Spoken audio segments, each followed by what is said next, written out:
Welcome to the LSU Sports Insider Podcast, brought to you by the journalists at The Advocate, NOLA.com, and the Times-Picayune. I'm Perrin Keyes. I'm joined today by Wilson Alexander. He's our lead LSU football beat reporter.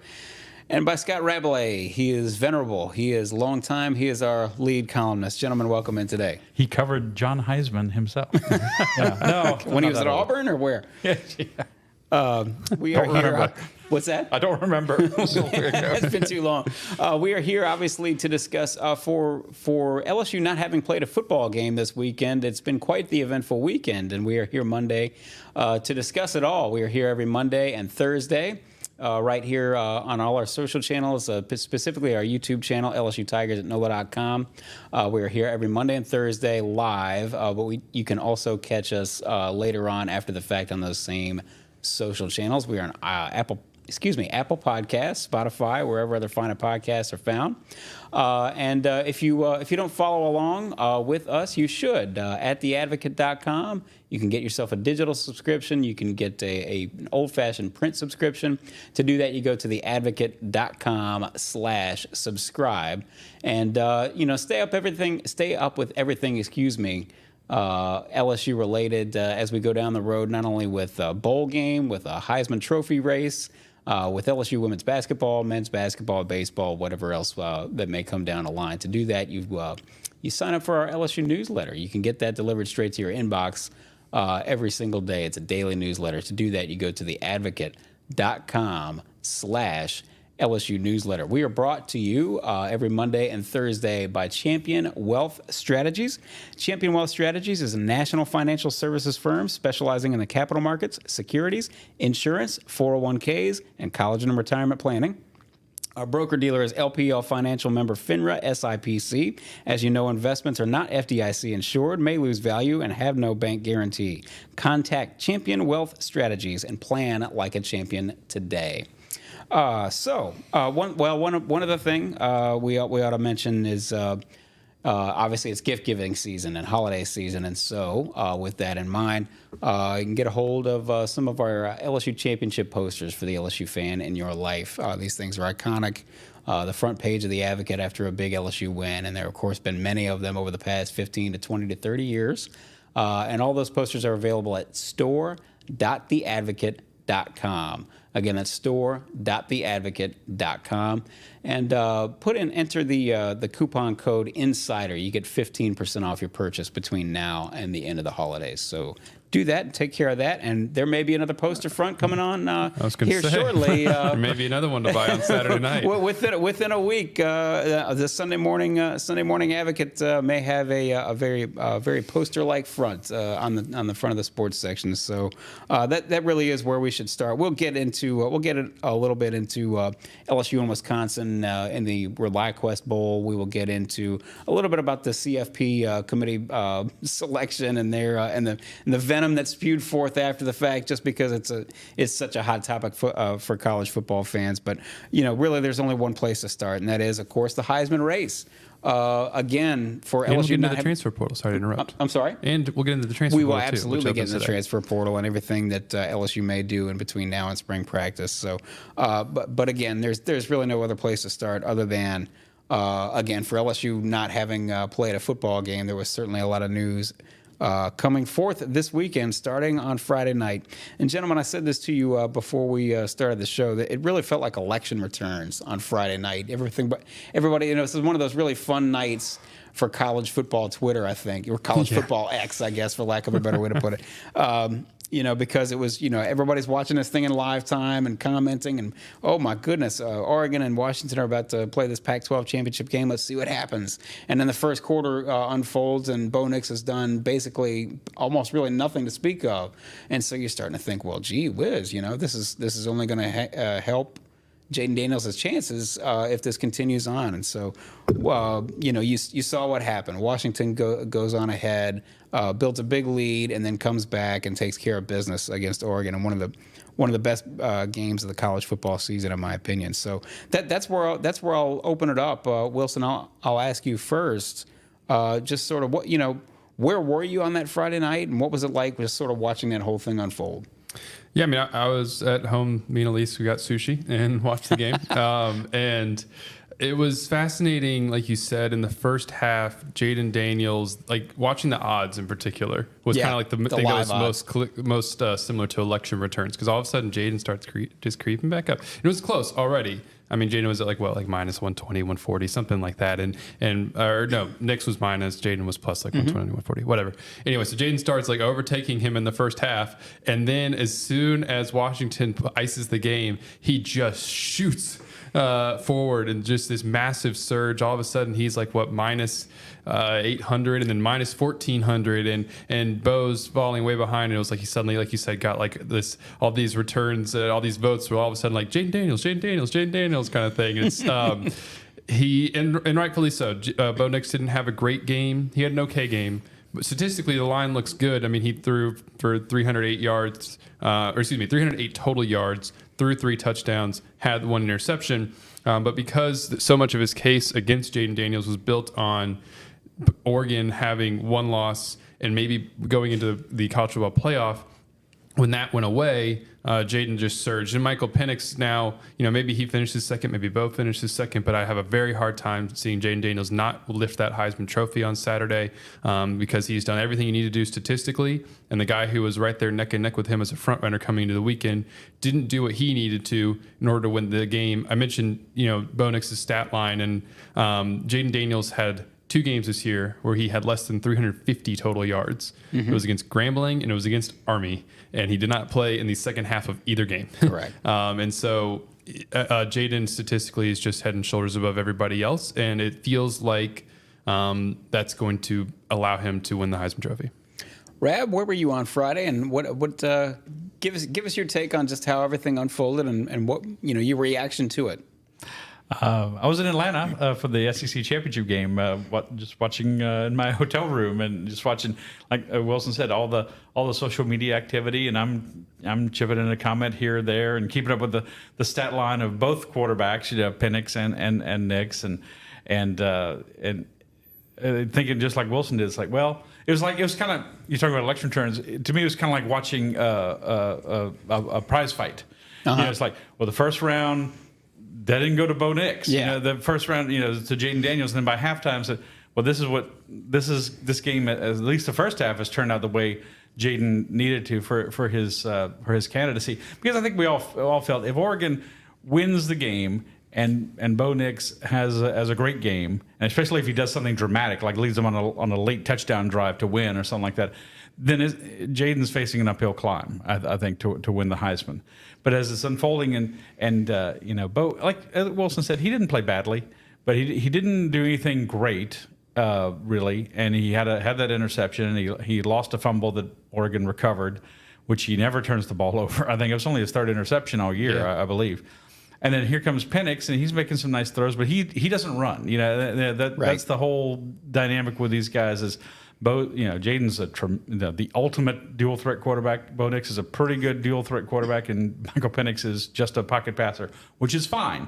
But it's that dimension, I think, that puts Jayden over the top. And then you get to the end, and it's like it was still in doubt. Obviously, Oregon still had a shot till the end, and it was it was like, wow, I think he's going to win this thing. And like you said, like Wilson said, you start seeing the odds not just climb, just Jayden just edges past Bo Nix. It just became this huge disparity, and that doesn't mean anything. That's what the voting ultimately. That's what the betting public says. The voting public is guys like us. It's 870 media voters and 57 former Heisman winners and 1 fan vote. There's 1 total fan vote. Whoever gets the most votes on the Heisman website wins that 1 vote. So that's what's really important. And but I didn't see a whole lot of groundswell from people in the media for one of the other 2 guys at the end. Some for Penix, because now he has a chance to be the best player on the best team.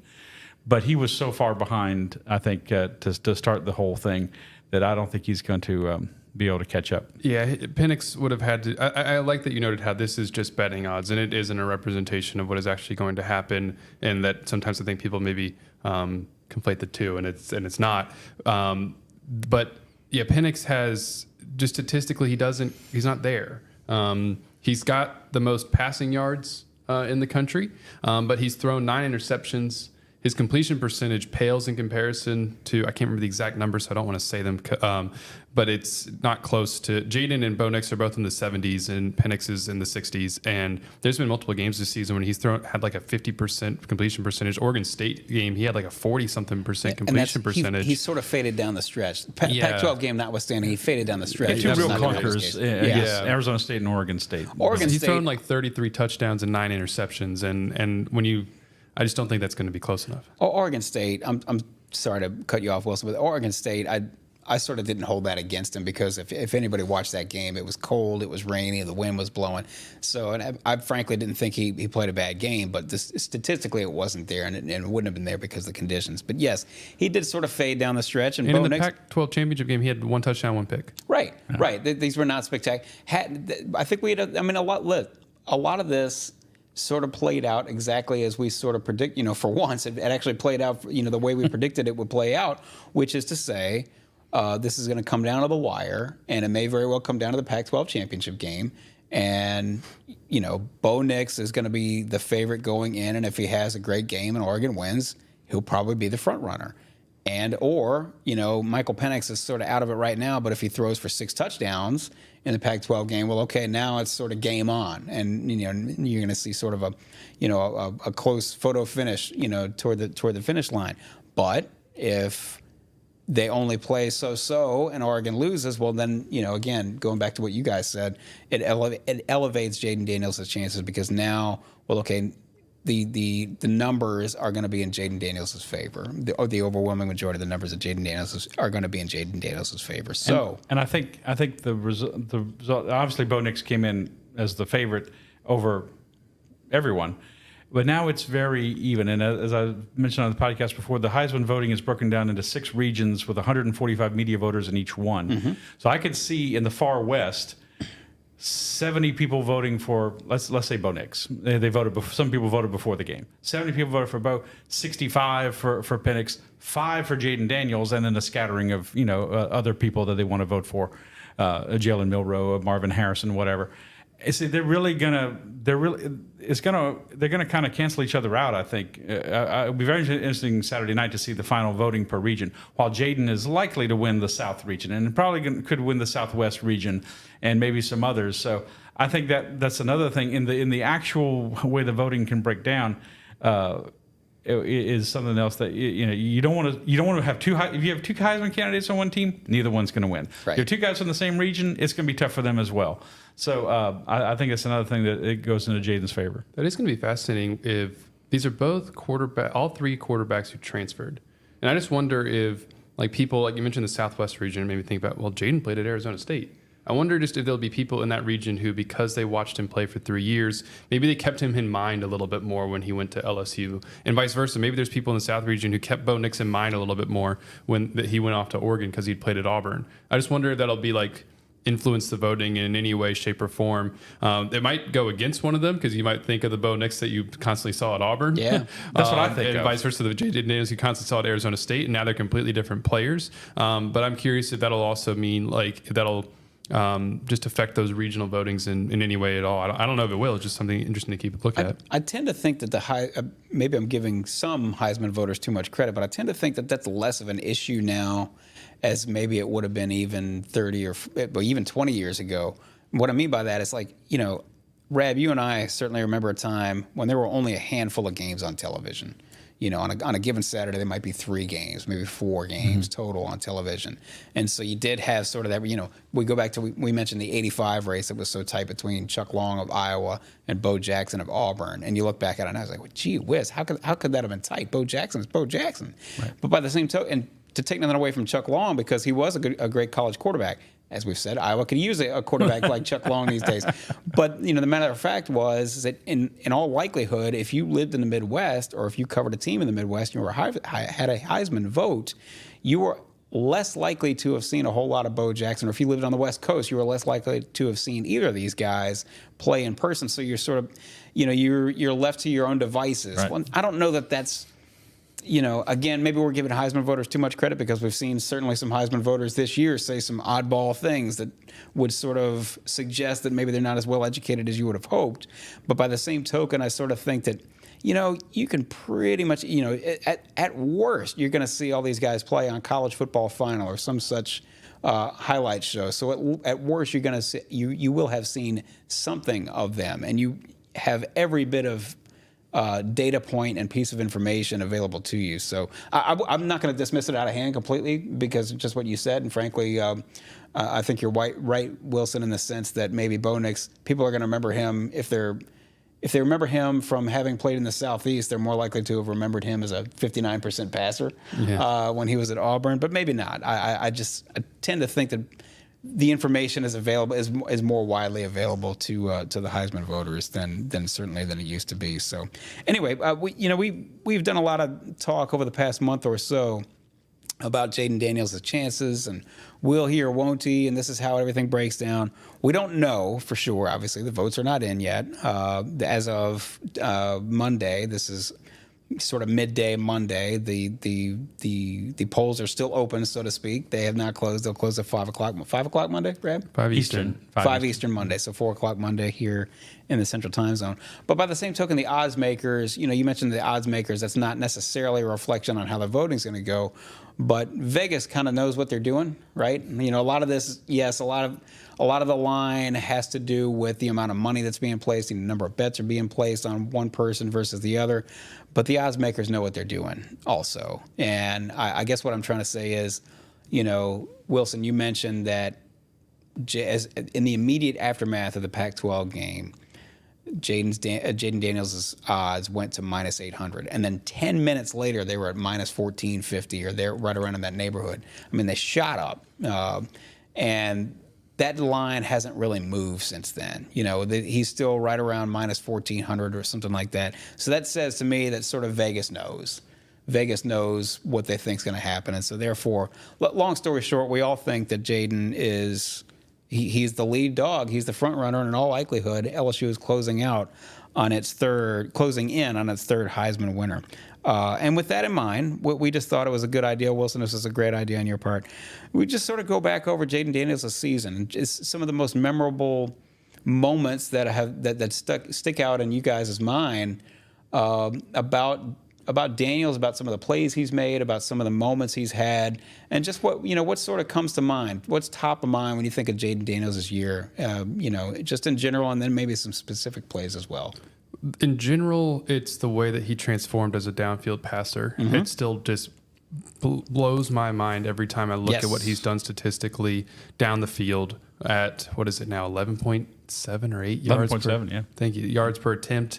Again, I've said this multiple times on the podcast, but last year was a 7.5 yards per attempt, was a career low. The way that he was able to increase that by 4 yards. That's incredible. That is really hard to do. Yeah. And it leads the country by, it's incredible what he has done in that regard, throwing the ball downfield, but not just throwing the ball downfield, doing it with touch, anticipation, accuracy, and those are the things that have made him now a potential first-round draft pick, which we'll get into in the months ahead. But he is really going up draft boards. That was something that when Jayden Daniels came back last season, he, in discussions with his family, the draft feedback that he got was late second day. And, maybe those things changed, and the word that kept coming back was hesitant. Mm-hmm. That was too hesitant. And Jayden believed in himself that, no, I'm not hesitant, and I am a first-round draft pick. He had that internal belief, and so did his family. And so he came back, and he didn't just come back. He came back wanting a plan of action, and then he executed on that plan of action. And it's one thing to say, like, I'm going to do these things, but he actually went out and he did it. And that is incredible, and because it's rare, honestly. And so for him to have, executed on that level and to have be the downfield passer that he is going to probably be in the conversation as a first rounder. And we'll see kind of what happens. I mean, there's so much time between now and the draft, and that's not really relevant to the season, but it goes to show just, what he was able to improve on so much. And that's in generalities. In specifics, the specific plays that kind of jump out to me, there was the 2 runs against Florida, mm-hmm. the 85-yarder down the sideline, and then the 51-yarder that I thought was even more impressive because it showed off his vision, his speed, his acceleration, and his ability to cut and move. Yes, yeah. Thank you. And then another one is just a moment was in the Missouri game. which a better and better win over the course of the season. It wasn't really looked at it at the time because that was an 11 a.m. kickoff. I don't even know if it was on We didn't know ESPN. enough about Missouri, I think. Yeah. Certainly the body of work is not nearly as impressive at that point as it was by the end of the season. I don't know how many people were watching that game, but like you said, I mean, they're now 10-2 going to New Year's Six Bowl to play Ohio State, and LSU goes on the road and beats them, and it's largely because Jayden Daniels gets knocked out of the game. He's got a rib injury. He's trying to throw on the sideline, wincing every single time that he's throwing, and then he comes in there and he leads a comeback. And not just does that, but he has that brilliant run into the end zone. He makes some good throws there late in the game while his ribs are in pain. And it wasn't just at his ribs that day. I asked him afterward because I noticed like he had a patch on he got a gash on his like right forearm that he didn't even really know where it came from. His left hand was swollen. Yep. And I was like, what happened there? He goes, I have no idea. But it just started swelling. And then he's got like scrapes on his neck. He's got others on his face. Like he was beaten up, and he led LSU to a win over what is currently a top 10 team. Rab? Yeah, that was like I'll go back to Joe Burrow in the Fiesta Bowl at the end of the 2018 season when he gets blindsided by that guy on the pick six, and he comes back and throws a touchdown pass on the next play. And Jamar Chase after the game said, "Joe Burrow is tough as hell," and no one said that, but they all feel that on this team.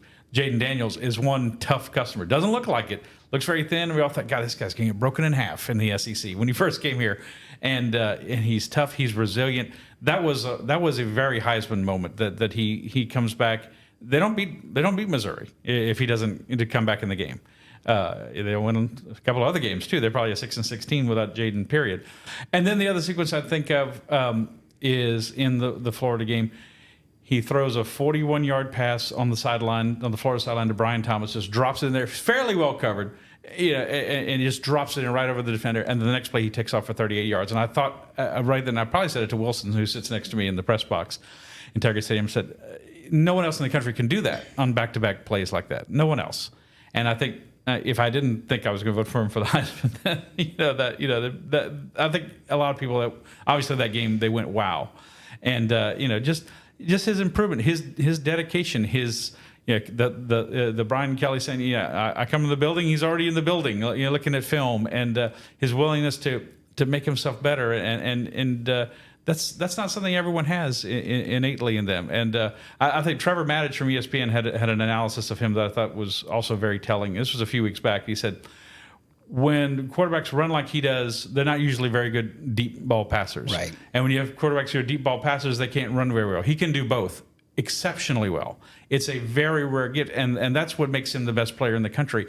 There's no one that quite. And Bo Nix has been very good. He's really improved himself too, and Michael Penix is very good, and some other players that you can mention, but no one has elevated themselves with that combination. He's always been able to run, but I think even his running has gotten a little better. He's certainly more judicious about it. He's certainly more willing to go through his progressions than he was the quarterback we saw the first game against Florida State in 2022 in the Superdome, when he's just like, first guy's not open, I'm taking off running. And now he won't do that, but he could still kill you with the run. And that's what's made this the number one offense in the country. And I think it's going to be very interesting to see, assuming he wins the Heisman, where his place will be in LSU football history. I think that may be a topic here on this fine podcast within the next week or two. I'm curious to see that. We'll save that for another episode. But another like sequence that comes to mind, because we're talking about games and people might try to discount it. Oh, well, you played Florida, they're a 5-17, or he played. We're talking about Missouri, and people just don't maybe credit Missouri very much. But everyone kind of wanted to see a Heisman moment from Jayden in the Alabama game. He was deprived of it by no fault of his own with the concussion and like not being able to play in the fourth quarter of what at the moment was like a one-score game and maybe lead LSU back in that on the road against Alabama. That probably more than anything would have secured it before all of this happened anyway. But in that game, again, this is almost buried in a game like this. But the end of the first half, when LSU had to have it, needed a score there at the end of the half, and he led a drive in like a minute where he scrambled a couple times. Yeah. Alabama was just like flailing, trying to figure out what to do to defend him, because it had coverage downfield. It would try to hold him into the pocket. He'd break, contain, and just run, like we said. And the way Jayden runs is like nobody else in college football this year, and probably we really haven't really seen it since Lamar. Right. And he has a couple of runs to get LSU into scoring, kind of a scoring position. You know, not I don't remember if it was exactly in the red zone. You know, he ran into the red zone, and then Anderson got called for a penalty, and LSU got pushed back. So he already had these two fantastic runs, and then he throws an absolute dart to Kyron Lacy over the middle of the field. Very little time left in the half, and so it was kind of a risky decision because of the amount of time that was left on the clock.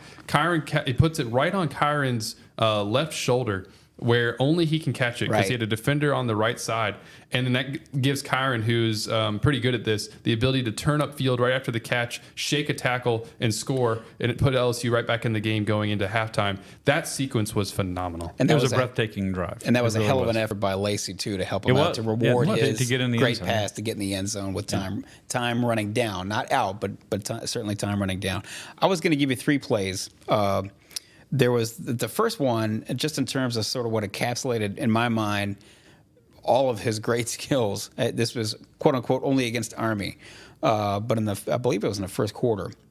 He's getting flushed out of the pocket. He has to sort of scramble right. He shifts right. And while he's on the run, he throws deep and he sort of leads Brian Thomas down the right sideline and hits Brian Thomas, you know, again, only where Brian Thomas can get it, outstretched hands, hits him in stride on the run for, I don't remember how long, something like a 62-yard pass. It might have been longer than that. Yeah, it might have been longer than that. But that was, to me, okay, he's not just a sprinter who happens to be playing quarterback. He's a guy who's sort of using his brain, using his legs for sure, but using his brain too to move around, buy himself some time, and then put it on the money. On that throw, he just like flicked it. Yeah. It was looked like a flip. The other one, speaking about we mentioned this over and over and over, the big difference between him his previous 4 years at Arizona State and the last year at LSU to now is his downfield passing and his downfield accuracy. Yes, LSU lost at Ole Miss, but there was a touchdown. There were plenty of plays in that game. You know, look, they scored 49 points. He did more than his share in terms of LSU's giving LSU a chance to win that game. But the one pass that stands out in my mind is actually LSU's final touchdown. It put them up, I think, 49-40 at the time. I may be getting that wrong. I might be getting the score wrong. But one way or the other, was a 34-yard touchdown pass to Brian Thomas. And it was a fade down the left sideline, basically right at the flag, at the front, at the goal line.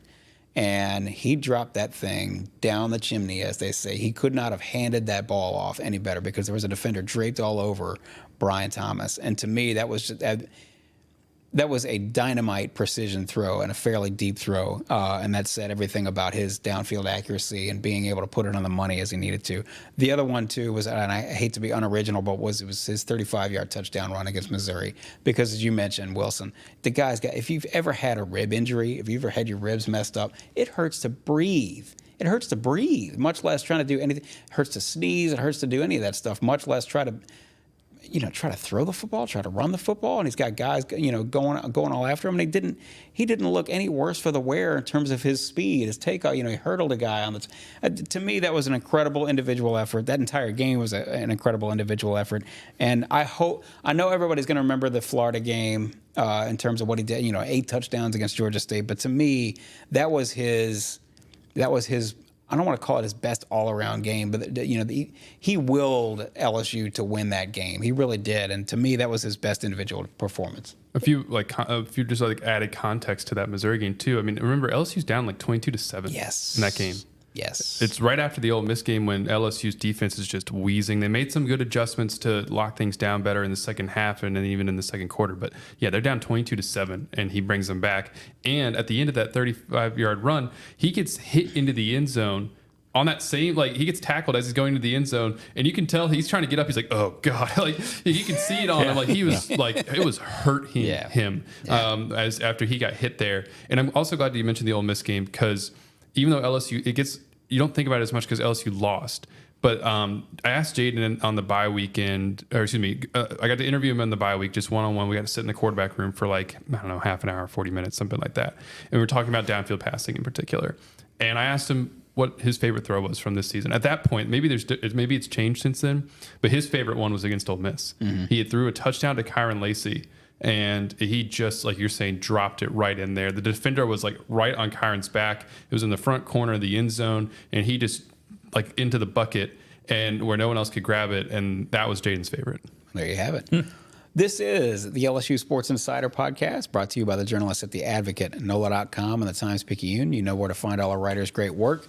That's at theadvocate.com. So please subscribe. Go to theadvocate.com/subscribe and stay up to date with all the headlines, all the latest news. You can get it delivered straight to your inbox. You do that with our LSU newsletter. So to do that, to sign up, make sure you get a hold of our LSU newsletter. You go to theadvocate.com/LSU newsletter.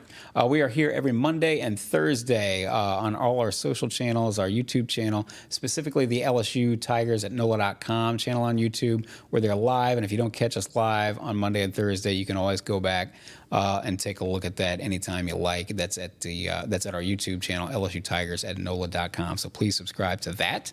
If you don't find us there, you can find us on Apple Podcasts, Spotify, or wherever other finer podcasts are found. And we are brought to you every Monday and Thursday by Champion Wealth Strategies. Again, that's Champion Wealth Strategies.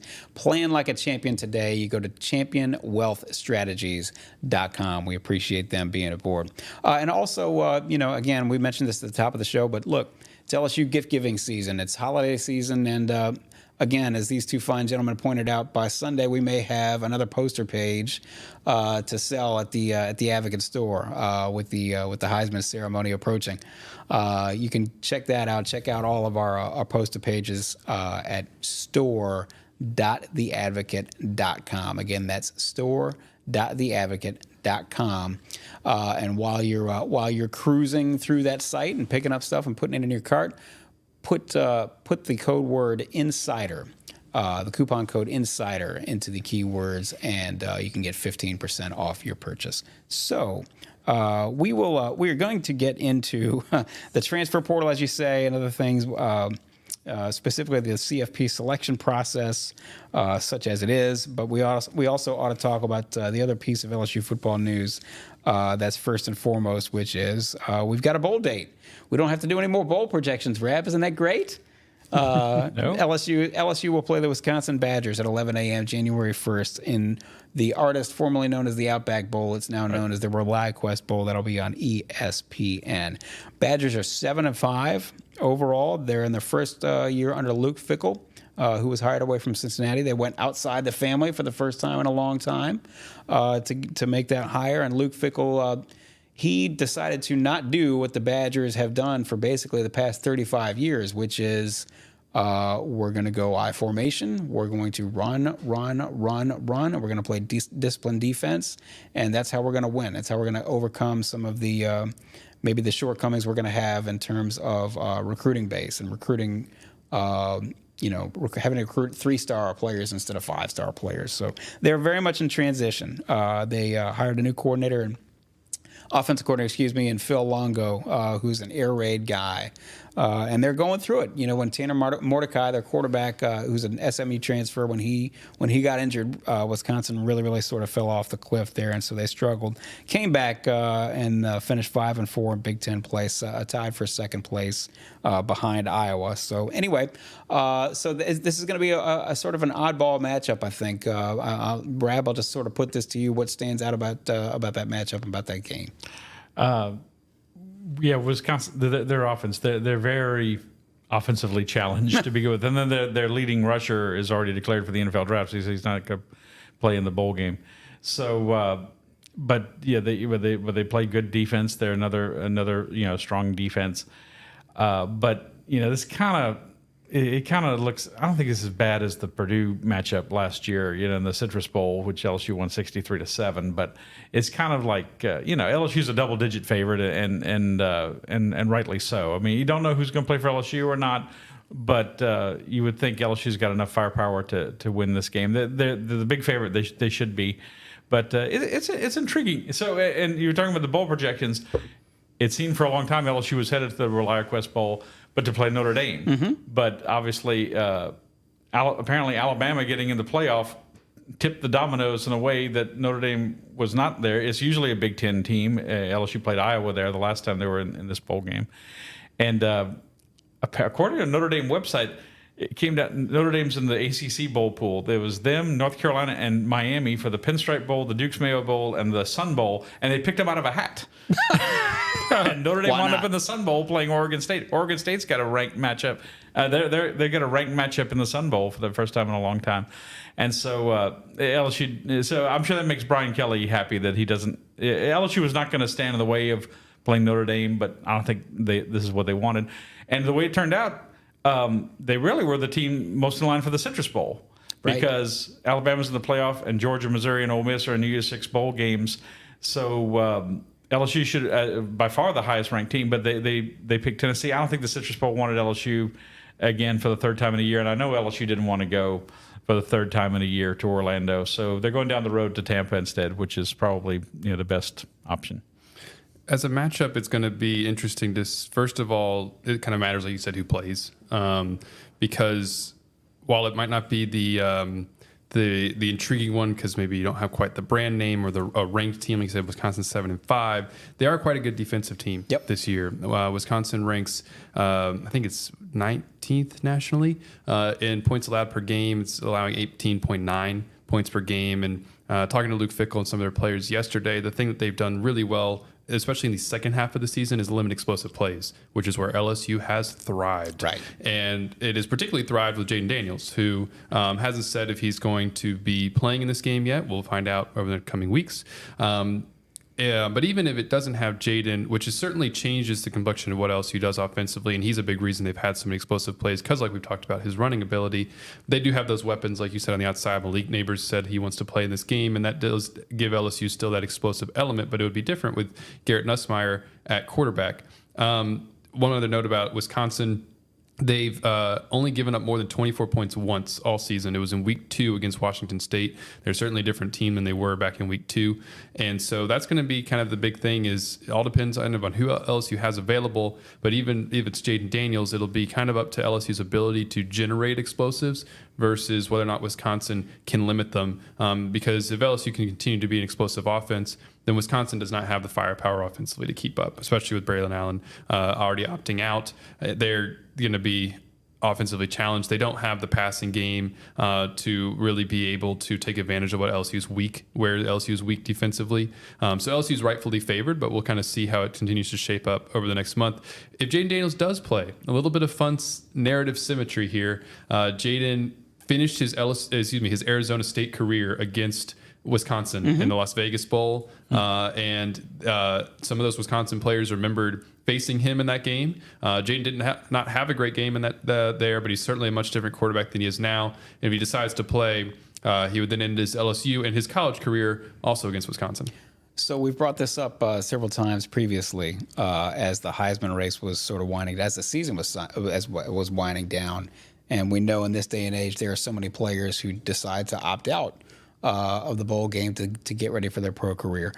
I want to put this to you, Wilson, because I think we probably have differing opinions, but I'll let you go wherever you want to go with this. Let's say that we, as expected, Jayden Daniels winds up bringing home the Heisman Trophy. If he does, do you think he plays in the bowl game down in Tampa? I don't know. I mean, this is all speculation and such. I still just don't see what he has to gain from playing in this game. Maybe if he were to play, LSU would kind of do like what we saw in the Citrus Bowl last year, like rotate a little bit, because there's just no sense in exposing him to risk of injury. Right. And so Rab mentioned, like, I think it was last week, like, maybe that would do more to get him to play because it's hard to see a Heisman winner sitting out. But I just think for his long-term future, it's really not an advantage for him to play in this game. You actually kind of surprised me because I think you and I actually agree that I would not hold it against him. I'll put it to you like that. With so much money on the line and so much tied to his future, do you want to? I mean, look, God bless him. We'll get to Florida State later, but poor Jordan Travis. That's proof positive as to why maybe you want to think twice about doing this. It's a violent game, and nothing's changed about that. So, no, I frankly would be. He may surprise us all and decide, no, I want to go out on top. I want to, give LSU fans one lasting memory. I love my teammates and so on and so forth. He loves his teammates no matter what. But I would say I would be surprised if he plays in that bowl game, particularly if he does win the Heisman. Reb? I like I said, I think I have nothing to base it on other than an opinion that you just want to see him one more time, and you feel like he kind of, as the Heisman winner, if they voted for you, you kind of owe it to everybody to play one more time. I think he plays, but maybe like Wilson said, maybe he and Garrett Nussmeier alternate a lot during the game or something like that. Maybe like Malik Neighbors playing. Once he gets the record, he came up 22 yards short against Texas A&M with the LSU career yardage record. He might take a curtain call, and sure. That might be it. So, and if he does, all the power to him. And that's fine. So, but I hope, I know my feelings are clouded by the fact that I hope to see him play one more time for LSU. So I hope that he plays, and I think if he wins the Heisman, I just feel like it makes it more likely that he will. But again, it's a very individual. It's a very tough sport, and you have to look out for yourself. No one else does, and I understand that because it's a very, very, very finite time to be, especially for him who has come so far from, like you said, being kind of this is just to give me a guy who's going to be a perennial backup in the NFL to someone who's like, this guy is going to have a lot of franchises thinking very long and hard about, can we build a team around him? Mm-hmm. So it's a big decision for him, but I hope he plays. I hope he does. While all this is going on, again, changes are afoot, with LSU football, with programs all across the nation. The transfer portal, NCAA transfer portal, officially opens today, being Monday, but we also know we've seen all over social media, players have for the last several days, hey, this has been a great time at school X. With that being said, blah, blah, blah, blah, blah, man, the transfer portal. That's all over the place. It's only going to continue. I assume we're going to break records again this cycle for a number of players in the transfer portal. And with that in mind, of course, LSU really needs to do some shopping. We've said over and over again that, yes, their foundation needs to be high school recruiting and retaining the players on your roster. But they're going to have some needs. They're going to have some glaring needs. And again, we already know several sort of big names that are going to be available out on the open, on the free agent market, so to speak.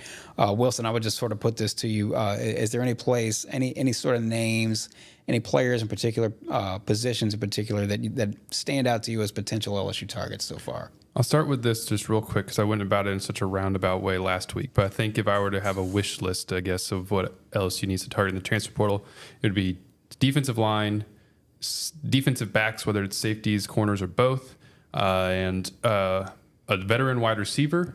And that would probably be where I would start. They may also need to look at specialists, by the way. I mean, just in terms of is Peyton Todd going to be the long-term punter? Jay Bramblett's done after this year. So that would be something else to maybe keep an eye on. But anyway, so I would start with that. We know at this point, LSU, as we're recording now, the transfer portal, like we said, opened today. They've had 3 guys who have entered. It is LaTerrence Welch, cornerback, Armani Goodwin, a running back, and Bryce Langston, defensive lineman, all guys who are further down on the depth chart, which is kind of what you generally expect to see if you were trying to go get more playing time, especially in the second half of your career. Then guys tend to transfer, and that's usually who's left LSU over the last couple seasons.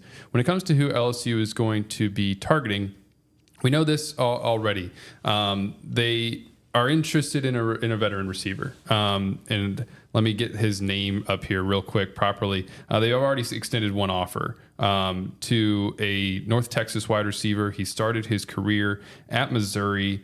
And let me try to pull up his name. I'm going to vamp for a second in order to while you're doing that, get back to it. While you're doing that, let me say, in addition to the positions he's talking about, I very strongly think they need to go look for a quarterback. Because I don't think you just leave this all in the Garrett Nussmeier's hands. You just opened up a 20-minute Pandora's box well, that's here. Fine, but I think you have to, is Garrett Nussmeier and Ricky Collins and some kid who's like underage, right? The quarterback is going to be on the roster. Colin Hurley, yes. Yeah. He reclassified, so he's very, very young for his class, yes. Right.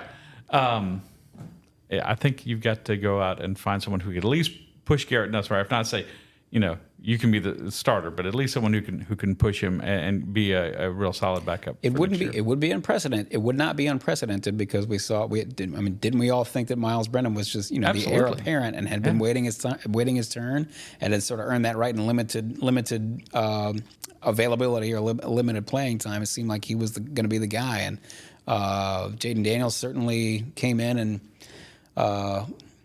asserted his will and won that job outright. Clearly, Brian Kelly did, and Mike Denbrock and Joe Sloan, they did a very good job of convincing Garrett Nussmeier. I said, when Jayden leaves, this is likely your job, because he could have left last year. Yes. He could have been in the transfer portal, and no one would have blamed him, really. He had suitors. Yeah, and so and he said he thought about it. Remember, we talked to him earlier this year, and he said he gave it a lot of thought.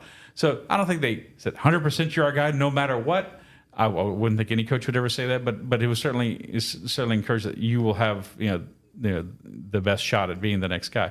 But it doesn't mean that you have to put all your eggs in his basket. And I think it would behoove LSU to go find someone else. There's certainly a lot of quarterbacks on the market, some big names too. I mean, guys who are Dylan Gabriel from Oklahoma entered the portal to explore his options. Kyle McCord, Ohio State starter, entered the portal today. I can't ever say his name. Uyunglele. There you go. Thank you. A lot of guys. But the thing is, all of those would probably be wanting places where they can start right now and have somewhat of a guarantee. And LSU, I don't think would guarantee anybody a starting job because you have Garrett Nussmeier on the roster. So yeah, it would have to be somebody who could come in and be willing to compete. And Garrett's not going to shy away from the competition, I don't think either. Thinks very, that he can win the job. And so it'll be interesting to see if LSU does it. So back to the receivers. They've offered Jamori Macklin, like I said, North Texas, a relative of Jeremy Macklin. Mm-hmm. He started his career at Missouri, played there for 2 seasons, didn't do much at Missouri. But then this season, 57 catches, for 1,004 yards and 11 touchdowns. He's got 2 years of eligibility left. So that would be an interesting, he's got a lot of offers already so far. And then not someone who they've necessarily offered just yet, but a name to keep an eye on is Will Shepherd. He's Vanderbilt? a Vanderbilt wide receiver. He entered the portal yesterday. He had 47 catches for 684 yards and 8 touchdowns this year in the SEC. And LSU, as we know, loves to bring back Louisiana natives in the portal. That has been a hallmark of what they've done under Brian Kelly the last few seasons. If you are somebody who grew up in Louisiana and then left, they love to bring you back if you're a good fit, of course. And that's a big key with this staff, with everybody is fit.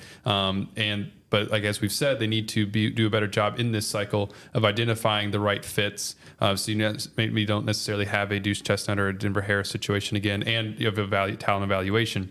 But like we said, Will Shepherd is a Mandeville native who would be an interesting one to try to maybe bring back if you're still looking for, like we said, that sort of veteran receiver to pair along who you already have as the young guys, just to be able to kind of balance out that room in terms of experience.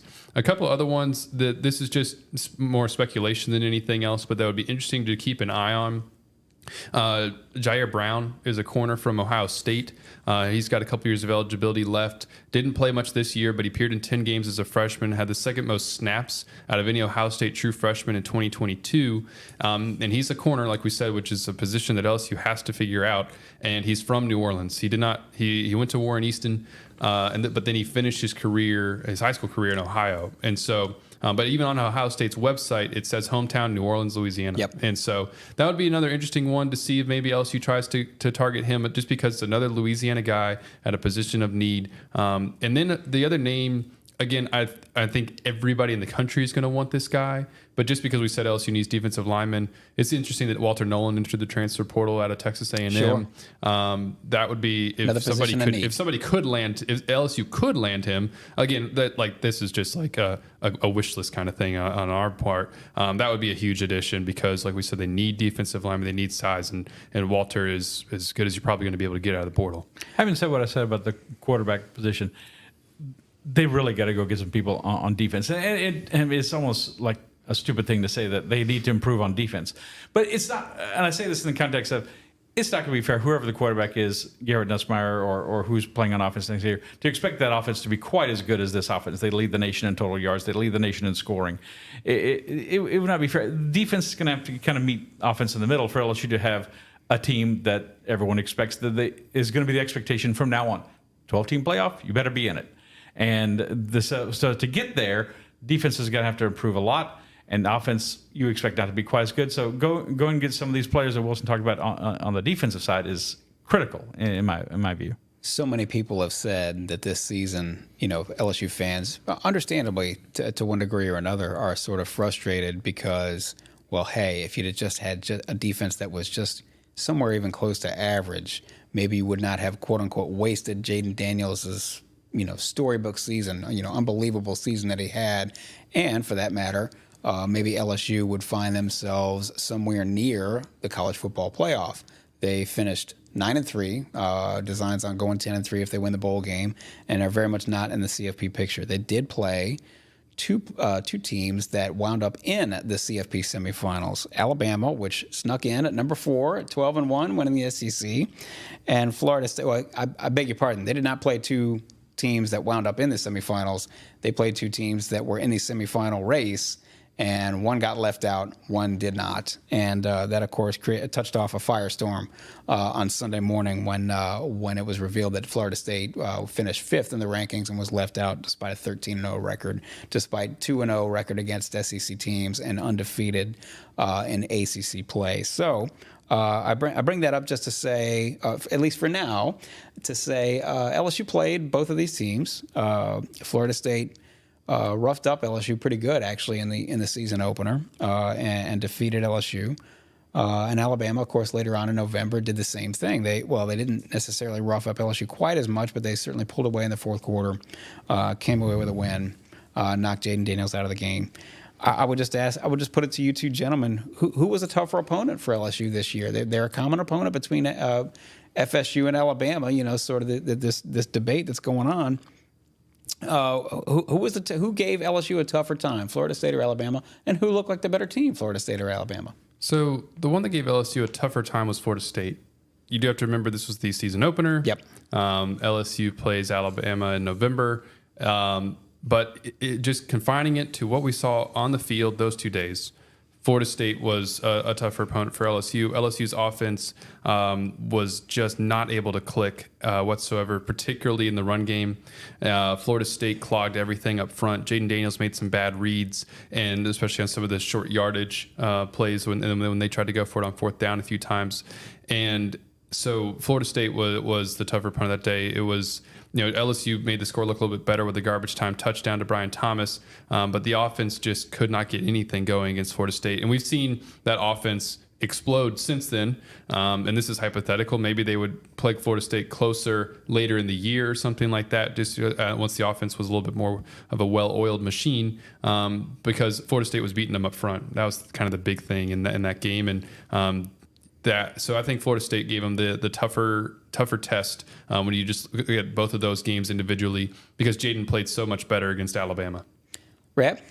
I'm really weighing on in my mind a lot. I'm thinking a lot of how Alabama just shredded LSU with the running game. Jalen Milroe rushed for 4 touchdowns, and they had 289 yards total rushing. But then Wilson said, I brought to mind that last drive before half, and I just see Jayden Daniels peeling off just running away from the Alabama defenders. Obviously a very good team, and they couldn't run him down a lot of times, and that was not something that he was able to do quite as well against Florida State. They got stuffed to the goal line, which was one of the strange things about it. As great as this offense was, they had problems right at the goal line more than once this year. They weren't in all of the ways that they ranked first in the country. Red zone scoring actually wasn't one of them. It was a little odd. It was like their Achilles heel. But so I too would go with Florida State. I thought they were a little more well-rounded team.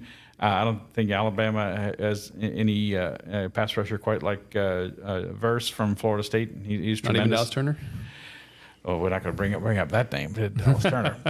Objectively speaking, though, man, Dallas Turner was a game record. Not only in the LSU game, but in several others, clean or not. He was a game record. Verse is better. I'm voting on the AP poll this year, but not on the All-America team. I would have voted Verse on the All-America team. I would not have voted for Dallas Turner. But that's just my personal feeling about the whole thing. But I would go with Florida State, and I've seen Alabama twice in person now, and there's just I know they're in the playoff, and I know they beat Georgia for the SEC championship, but there's just something about that team just a little bit lacking. I don't think they're going to win the national championship, which of course means they will. But it's just I don't know. I thought Florida State was a little bit more, with Jordan Travis certainly, and you have to qualify that because that's when we saw them in person. I thought they were the more complete team. And now are they not? Are they not? No, they're not now. But back then they were. I said this on Saturday. And I would have said this no matter what happened in the SEC championship game. And I think a lot of people agree.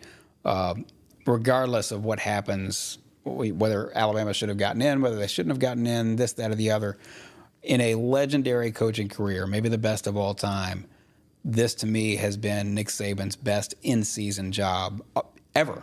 In terms of getting, what you saw. I don't know if you guys saw this game start to finish, but I did. The Alabama at South Florida game when they could barely get a first down. They couldn't move the ball at all.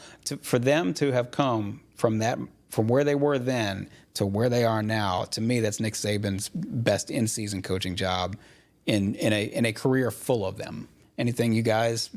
Yes. Oh, no. I couldn't disagree with that. Yeah, he's pushed all the right buttons instead of being like the fire and brimstone Nick Saban. We've seen the more nurturing. It's going to be okay, Nick Saban this year. A little unsettling. Joke a minute, Nick Saban. I have a friend who's an Alabama fan, and he has a T-shirt that says "Make Saban mean again." Well, it might get him another national title. And wouldn't people, not just LSU fans, but fans all around the SEC, wouldn't people love to say, if they told you right now, okay, you may think they deserve to be in the playoff, you may not. They win one more last title, and Nick rides off in the sunset. Would you be okay with that? I think a lot of people say yes. Give Nick one more title and send him on his way. But no, he's done a tremendous job. And I think, if I may go back, that's part of the thing that irks LSU fans so much, is that he was the coach here, and certainly he got this whole thing rolling. This 20 plus years. There's been overall there's been a couple of rocky years lately, but overall has been the greatest era in LSU football history. And he got that started, and he was a very good coach then, but he's perfected his craft since he's gone to Alabama. And that's the thing. Had he stayed here, had he not had that itch to scratch to go to the NFL and go coach the Miami Dolphins, had he stayed here, I think he was very happy here. It makes you wonder. Yeah, it makes you wonder, and I certainly think he would have gotten better and better, and he would have been tremendous. He would have had tremendous success. Not that LSU hasn't; they've won 2 national titles, since he left. But it would have been something on par with what Alabama has done. You would think. One other thing, and we will move on from this, but I also wonder. I think we've said this many times, probably, but. Had Nick Saban left the Dolphins to go coach at UCLA or someplace like that, the level of hatred and venom spewed forth from the LSU fan base toward Nick Saban would not be nearly as much because, hey, he's not the one who's wrecking your season year in and year out. So we will see if he decides to win the championship and ride off into the sunset and head off to Jupiter, Florida, and that Wilson's shaking his head. No, he's not going to. He'll be like Bobby Bowden or Joe Paterno. They're going to go into their 80s and they're going to have to drag him off the sideline. He's got too much juice left to give it up now. I can't coach forever, though, folks. No. He can't coach forever. Father Time is undefeated, but Alabama is not this year. And so with that in mind, we actually have a special guest we're going to bring in here shortly. We will bid Wilson adieu. We will see you on Thursday, and we're going to bring in a special guest who's uniquely qualified to weigh in on the Alabama versus Florida State Dukaroo that's going on right now all over social media and, of course, in real time and in real life. Wilson's like those old guests on the Johnny Carson, on the Tonight Show. Yeah, you have someplace else to be, right? Thank you for coming in. We know you have another commitment, so thanks. We'll see you next time. Thanks, Johnny. We will take a short break. We'll be back with a special guest to break down this Florida State versus Alabama head-to-head controversy. That's next. This is the LSU Sports Insider Podcast. We are back. We have a special guest here to close out today's episode. we felt it was only fitting and only right to bring on an expert of sorts, somebody who's sort of uniquely qualified to weigh in on this CFP controversy. The semifinals, of course, Alabama gets in, Florida State left out, undefeated, 13-0. 2-0 versus the SEC, undefeated in ACC play, did everything they were supposed to do, did everything that was supposed to be asked of them. We are joined by our regional sales director, Jill Stokeld. She is uniquely qualified to weigh in on this, or perhaps uniquely qualified to spew some venom on this. On this I know. As you were going through all of that, I could feel myself getting hotter and angrier. Go ahead. Yep. Jill is a Baton Rouge native, Baton Rouge High graduate, but she went to Florida State. And so, Jill, I just want to sort of ask you, I put it to these fine gentlemen earlier, take us through Sunday morning. Did you see this coming? What were you doing and what happened? Great question. So, I will admit the ACC championship game was very painful to watch offensively. Now, I will say our defense looked outstanding, and they have continued to improve, throughout the year. I mean, you can't deny Jared Verse, Fisk played out of his mind. I mean, just so forth and so on. And as someone who probably knows a little bit more than the average person about sports, I've always been told and heard and understand and believe that defense wins championships. Mm-hmm. We'll never know now, but after we won, I had like a group text going on with sorority sisters and all that, talking about, I really hope that the CFP committee doesn't make a mistake, but I think that they might. We all were kind of like, we knew it could potentially happen just because the way that everyone had been talking about Florida State, rightly or wrongly, the entire season. Right. So specifically the final 3 or 4 weeks of the season. Right. And so, I will say that I received a text, got it on my Fitbit while I was sitting in church, which I think was probably the Lord's way of keeping me from completely losing my mind. So, because it's ridiculous. And it is absolutely, I was incensed, but I knew, and growing up here, and don't get me wrong, I appreciate that the SEC conference is year in, year out, the strongest conference. Mm-hmm. But to look at the Pac-12, the big, whatever Texas is, Big 10, Big 12, Big East, I don't even remember what they are anymore, and they're going Big 12 away. For a moment, yes. Right, everything is changing, and then Michigan, I've never been a Michigan fan, but now I'm pulling for Michigan, all the things. It's, yeah. But it's, we were talking just now, it's sort of ironic because nobody seems to be talking about Michigan. Michigan went undefeated, won their conference, same as FSU did. Michigan did not play a top 25 team until November 11th. They had the cupcake schedule to end all cupcake schedules. Correct. Beat Penn State, and it was very clear. Jim Harbaugh must have been texting the staff from the hotel or whatever. He got left behind. Because he coached half the season because he was either in the penalty box for recruiting or he was in the penalty box for cheating. But that's sort of the point. They played Penn State. That was their first top 25 opponent. That was November 11th, and they played Ohio State, beat them in a tight game, sure, and then beat an Iowa team that is challenged, if ever there was a team that was challenged. And so, well, okay, you look at the body of work. Are you sure? Are you sure? The other thing that I would say, too, is that what are you supposed to tell? And listen, somebody was going to get left out. Somebody was going to feel like they got screwed over. But by the same token, well, okay, FSU did everything they were supposed to do. Are we supposed to talk about criteria? Are we supposed to not bother with playing games? Exactly. Again, Jill, obviously you're a little bit biased on this matter, but I am. What would you say? How did you feel when all this came down? Oh, I was I still am heartbroken. And of course, I've been seeing all of this stuff all over social media, and people have been sending me things and everything else. And it's just like, these guys, these young men have gone out there and they have won all of the games. They did their job. Right. And it's not like we're coming from the patsy, conference. Right. Granted, is it the SEC? No.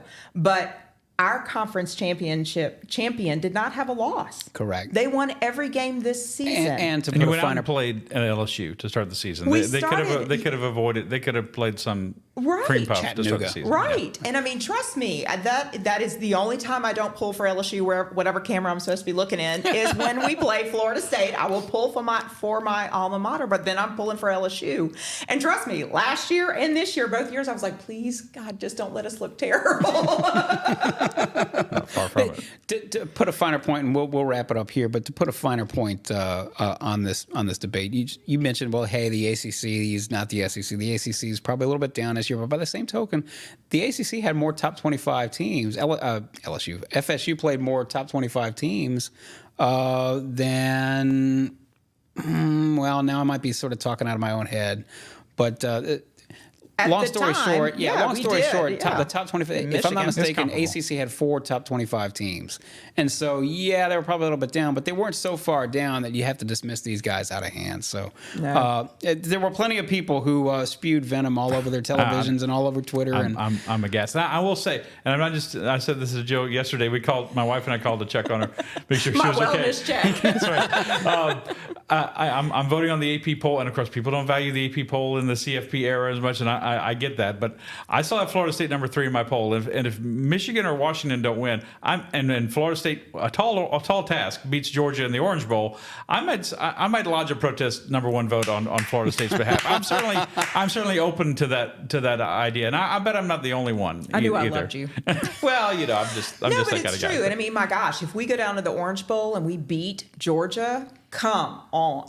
Right. With a backup quarterback. And I would tend to think that FSU, I mean, I don't know if they will win, but I think they're going to be more motivated to play that game than Georgia is going to be motivated to play that game. Let me just say real quickly too. I've always been a college sports guy my whole life. I grew up in Baton Rouge and college sports, more than pro sports. But this is where pro sports has the advantage of college sports. Mm-hmm. In the NFL or the NBA or the NHL or whatever, you earn it on the field. You're in the playoffs or you're not. You did it or you didn't. There's no committee that says you get in and we're picking you over this team or that. If now not a great let's say Jalen Hurts. Say he's out at the end of the season, and the Eagles have earned the number 1 seed in the NFC playoffs, but he's out.